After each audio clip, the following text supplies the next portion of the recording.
tous. On est mardi le 12 mai. On va faire de la cuisine aujourd'hui avec Luna parce qu'elle voulait pas faire son dodo. Donc, je vais la nourrir en même temps parce que c'est l'heure de sa collation. Je vais lui donner des petits poissons. Ceux qui l'ont vu la dernière fois savent qu'elle aime ça, les goldfish. Puis, je vais allumer ma lumière pour que ce soit clair. Donc, aussi, je vais essayer de parler plus fort parce qu'il y en avait la semaine dernière, il disait qu'on n'entendait pas super bien. Donc, je vais tenter de parler un peu plus fort. Donc, on commence. Dans le fond, aujourd'hui, on va faire de la pâte à pizza pour faire des calzones. Des calzones, c'est des pizzas pochettes. C'est des petites pizzas pochettes. Vous allez voir, c'est vraiment pas compliqué pour faire la pâte à pizza. Puis ensuite, quand ça va être fait, ça va être en train de lever, je vais vous montrer comment faire la sauce à pizza qui est tout aussi facile. Donc, on peut commencer. Lina est plus vite que moi, je n'ai même pas le temps de parler, puis elle veut tout le fromage. Bon. Donc, on va commencer la pâte à pizza. Pour ce faire, vous allez avoir besoin d'un bol, un gros cul de poule. Puis, vous allez avoir besoin aussi de contenants à mesurer. Donc, les tasses à mesurer, les cuillères à mesurer aussi. Puis, vous allez avoir besoin d'huile aussi. C'est pas indiqué, mais vous allez voir dans la recette après, quand on va l'avoir faite pour que ça lève, c'est plus simple de mettre de l'huile dans le bol qu'on va prendre pour faire lever pour pas que ça colle.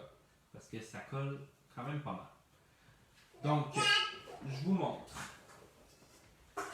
Premièrement, moi je vais faire une recette double parce que la recette que je vous ai montrée en lien cette semaine, c'est la recette de Ricardo. C'est une recette facile à faire, mais c'est ça, ça donne deux petites boules. Moi, j'aime ça quand j'en fais, j'en congèle. Donc, un truc, je vais en congeler, ça va vraiment bien. Dans des sacs de congélation ou dans des plats bien fermés pour pas que ça goûte le frigidaire ou le congélateur. Donc, tout ce que je vais dire, moi, je l'ai fait en double. Fait que je vais quand même le répéter pour que ça soit la recette. Donc, ici, dans ma tasse à mesurer, normalement, il faudrait mettre une tasse d'eau tiède. Puis, ensuite, on met les ingrédients qui sont la levure puis le sucre. Oui. Puis, dans le fond, moi, j'ai doublé. Fait que, dans ça, j'ai 2 tasses d'eau tiède, 2 cuillères à soupe de levure instantanée. Ça, la levure instantanée, vous pouvez trouver ça à l'épicerie.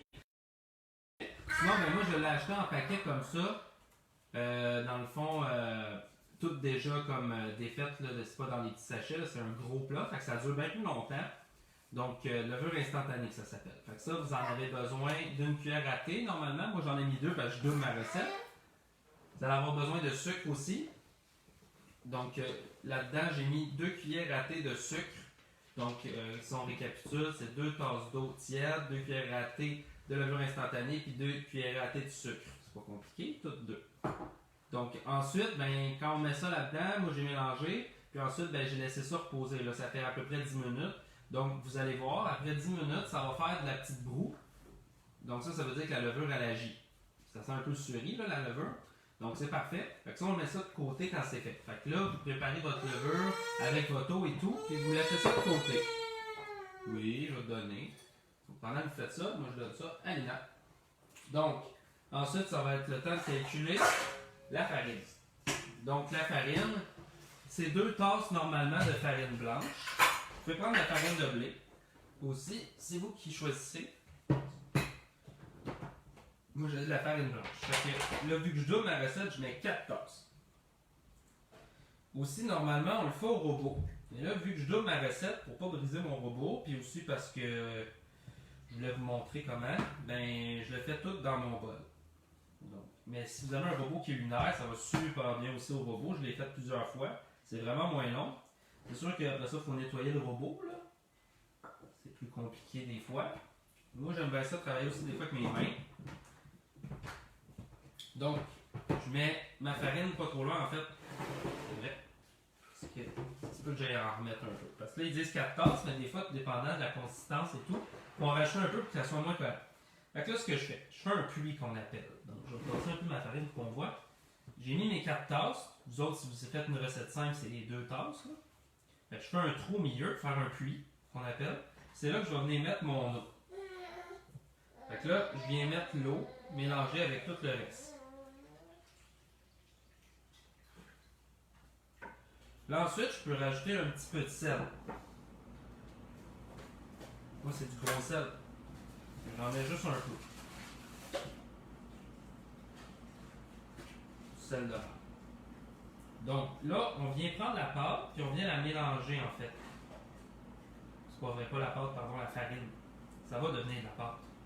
Donc là, vous allez voir, ça se peut que ce soit collant, donc on se garde un espace de travail, on n'a pas peur de saler. Parce que vous allez voir, ça colle, comme je disais, puis c'est cochon. Oui. Encore. Donc, mais ça prend vie assez rapidement. Vous allez le constater, là. Ça pogne. Quand c'est bien fait et que vous avez pris le temps de faire la levure et tout, l'eau mélangée, et que vous avez bien calculé, il ne devrait pas avoir de problème. Donc là, je gratte mon bol. Fait que là, je tourne en même temps. Ça aide à aller chercher la pâte, la farine et tout ce qui reste. Ouais. Donc là, je le fais à une main. C'est sûr qu'à deux mains aussi, ça va super bien. Là. C'est juste parce qu'il faut que je nourrisse le bébé en même temps. Oui. Les petits goldfish. Mina. Là. On va avoir des petits bouts de farine sur tes goldfish, je suis désolé. On met ça comme ça. Là, je vais utiliser mes deux mains pour finir. Là, il faut que j'essaie de démêler la pâte parce que des fois, elle colle comme je disais. Donc, là, ça va me donner ma pâte en deux. Fait que là, je continue. Je la tourne. Je l'écrase. Je la mélange dans le fond. Je veux vraiment que toute la farine disparaisse le plus possible. Ou s'il en reste, ben, c'est vraiment pas beaucoup. Parce qu'après ça, on va la séparer. Donc, je peux me rasseoir. D'habitude, avec mon ancien setup, vous pouviez me poser des questions s'il y avait de quoi. Mais là, c'est sûr que là, j'utilise juste mon cellulaire. Fait que je vois pas si les gens écrivent des affaires. Fait que je suis désolé. Je peux répondre après ma recette.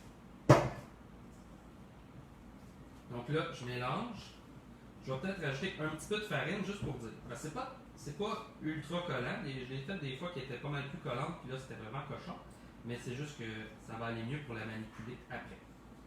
Encore là, vous pouvez frotter vos mains ensemble. Là, ça enlève une partie de la pâte. Puis on peut la remettre dessus. On ne veut pas perdre cette précieuse pâte-là. Donc ça, encore là, c'est une bonne manière de faire la pâte à pizza, comme je disais.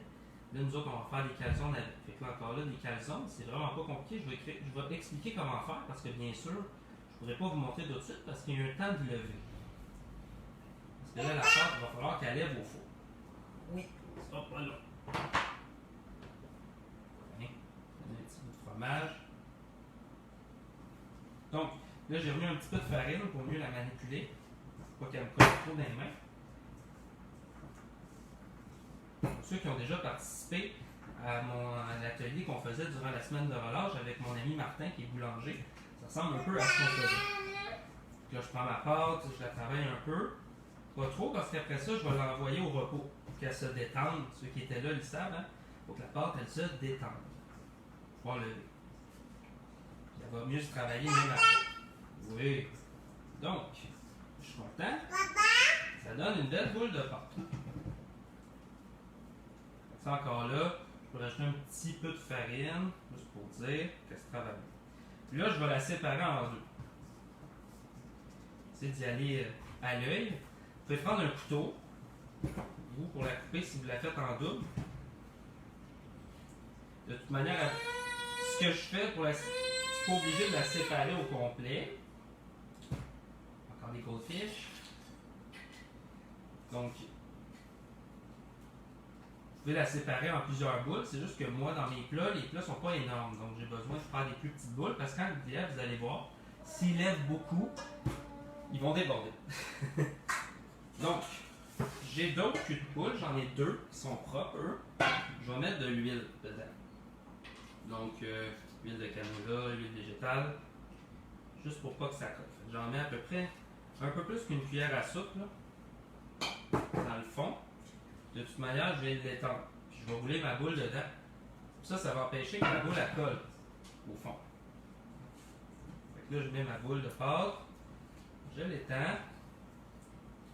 La boule dedans. Bien comme ça.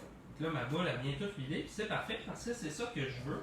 Je veux qu'elle vienne huiler pour pouvoir ensuite la mettre dans le four. Vous allez voir pourquoi.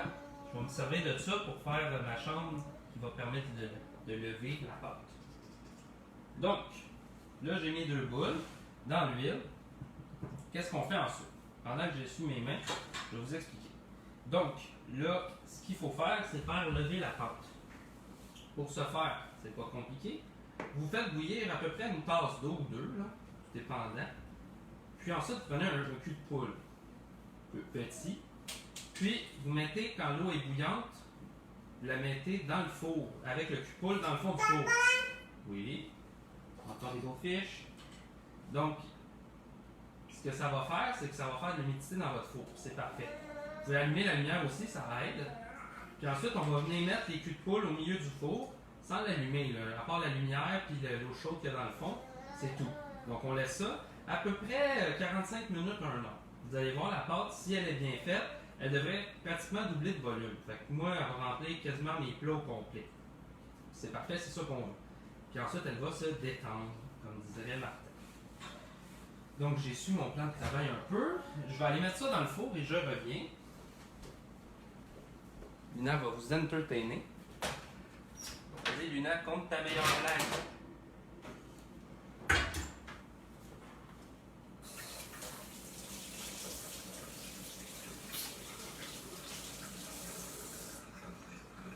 OK.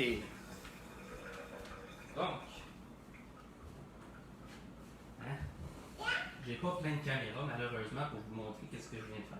Mais j'ai mis mes boules de pâte dans le four. J'avais déjà fait bouillir mon eau, fait que mon four était déjà humide. Donc là, je vais laisser ça 45 minutes à 1 heure. Je vais laisser ça, je peux même l'oublier un peu, puis c'est pas grave. Un petit peu d'eau après ça, Mabel. Donc là, maintenant, on s'est rendu à faire la sauce. La sauce, vous allez voir, c'est style pizza. Ça goûte pareil, comme si vous êtes déjà allé au pizza. S'il y a bien de quoi qui me manque, c'est ça, la sauce du pizza. Ça fait que ça va vous prendre canne de sauce tomate, 15-11, donc une grosse canne. Ensuite, vous allez avoir besoin de l'eau. Moi, dans mon plat, je l'ai déjà mis, là, un quart de tasse d'eau. Ça paraît peut-être pas, mais c'est là. Je vais mettre là. Ensuite, on va avoir besoin de fines herbes. Donc, on va avoir besoin d'origan. Ici. On va avoir besoin de basilic. De thym. De poudre d'ail. De poivre ou de sel, du poivre du moulin. Une feuille de laurier. Du jus de citron, que j'ai pas sorti, mais je vais aller le chercher. Une pincée de poudre d'oignon. Et du sucre.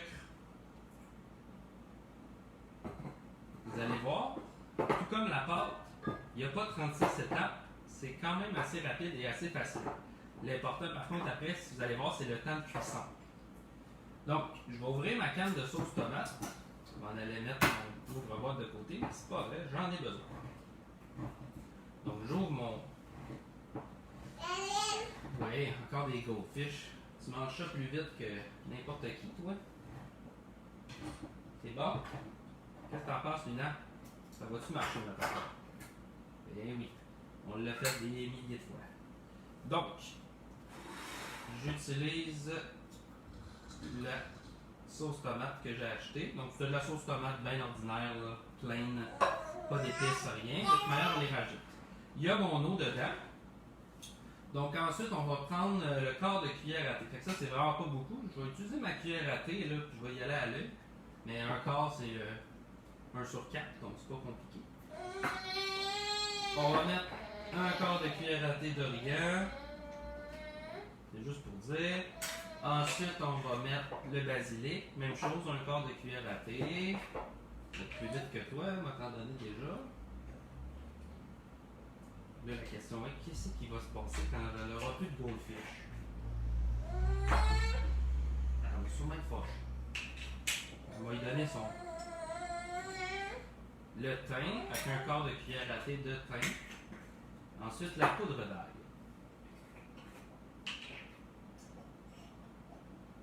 Un quart de cuillère à thé.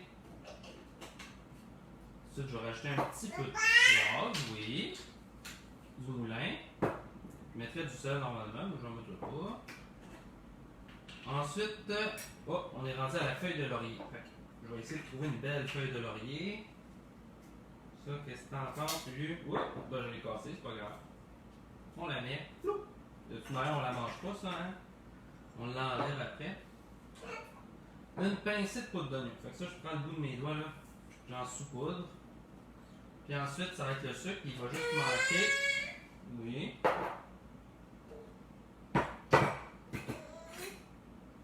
Donc, une demi-cuillère à sucre. C'est à peu près ça. Et voilà. Bon, là, il va manquer mon jus de citron. C'est vraiment pas beaucoup. Je vais aller chercher un demi-citron.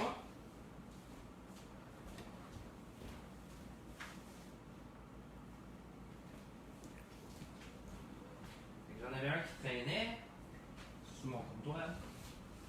Une demi-cuillère à soupe. C'est à peu près ça. On l'enlève. C'est fini. Donc, ensuite, ben, on mélange tout ça ensemble. Ces beaux ingrédients.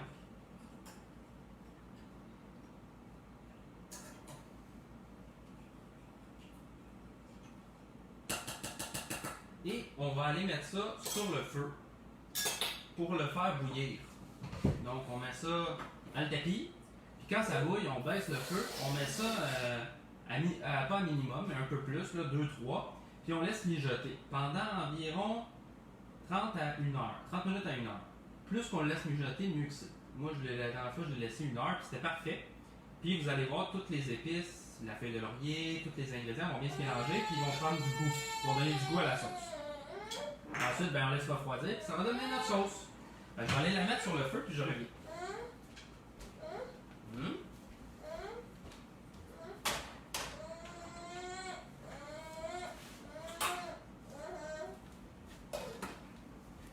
Donc, il reste un beau fiche. Parfait, hein? Ça sent bien. Donc, ma pâte est faite, ma sauce est faite. Ensuite, ben, dans le fond, pour faire les calzones, c'est pas compliqué.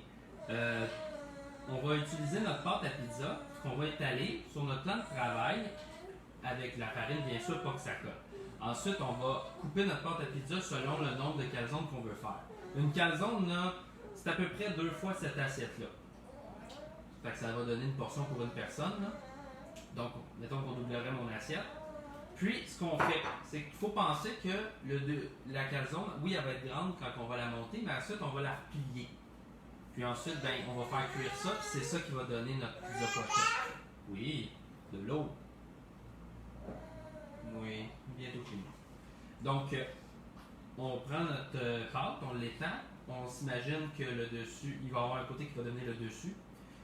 Donc, ce qu'on fait, quand on met nos ingrédients, on les met seulement sur la moitié. Pourquoi? Parce que si vous pliez après ça, ben là, tous les ingrédients vont tomber, puis ça va être un peu mal mélangé.